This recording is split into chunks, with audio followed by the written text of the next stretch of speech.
Alright YouTube, it's time for the Occult Video 69 within the Temple of Isis. Now you may have noticed that this is out of sync with the other occult titles. I realized there was no 69th actual video in this playlist for some odd reason, so I'm just going to move it to that slot. I've got to fill it for my OCD's purposes.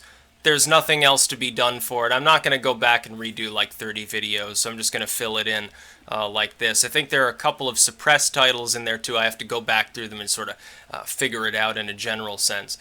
Within the Temple of Isis, by the way, has nothing to do, this is from 100 years ago, well, a little bit more than that. It has nothing to do with ISIS, the terrorist sect. It has nothing to do with Islam. It has to do with the authentic Isis, the goddess of Egypt, of course, as it were. And this is an end of the 19th century work. As always, link in the description to where you can purchase my edition of this work off of Amazon. Never a facsimile, always hand-edited. Second link to my books blog, 8 different categories. There are different types of literature. This goes in the spiritual category, as opposed to, you know, the folk magic, the grimoires, the demonology. And it's not something that I wrote, so it doesn't go in my own editions there as well. Now, within the Temple of Isis is kind of occult fiction. That is, it's technically speaking a short story involved around sort of the transformational processes of this sort of pagan movement that's in touch especially with astrology, but as well the psychic arts, things related to that, incantations and so forth in a pagan sense. But it's really a theosophically tinged New Thought sort of manifesto for the late 19th century. Most of its content is metaphoric. That is, the essential goal of the writing, despite being delivered in the case, essentially, of a short story which is strictly fictional, is to illustrate various processes and important concepts within the general occult ideology of the time. Of course, at this time, you have to remember the period involved. From roughly the 1870s, the end of the 1870s, through the late 1910s, early 1920s, essentially to the very limits of copyright law, more or less. It's actually very funny. In that time period, people were generally enraptured. This is the post-archaeological boom era.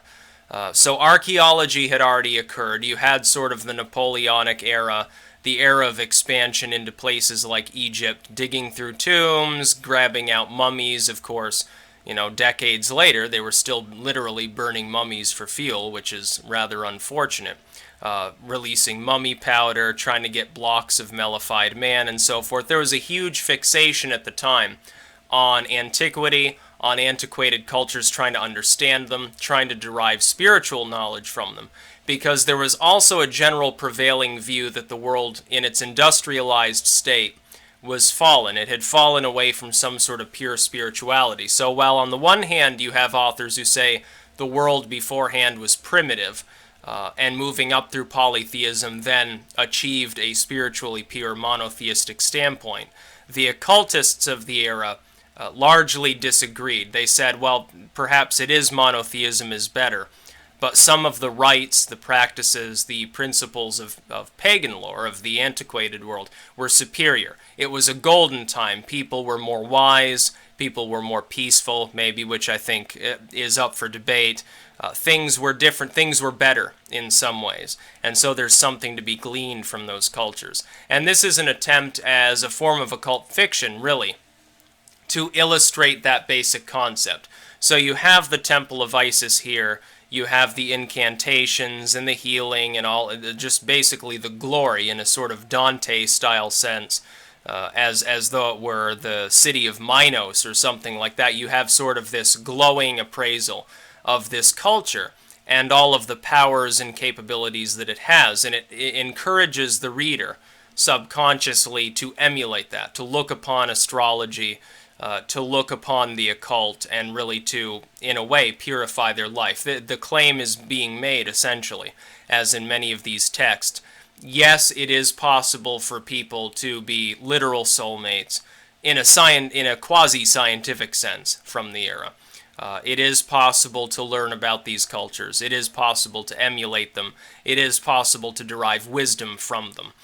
So it's a very worthy work. Again, though, it is delivered in the sense of an occult fiction, but it's metaphoric in nature. You have to read between the lines and see what's actually being said by Belle Wagner, who lost her husband apparently, and this work is sort of dedicated to him in his struggle for spiritualism, sort of the New Thought ideology of that age. So again, link in the description to where you can purchase my edition of this work off of Amazon, and never a facsimile.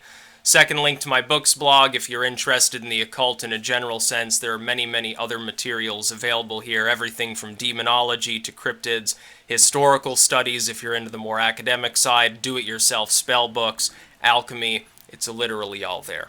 That's about all. Peace out.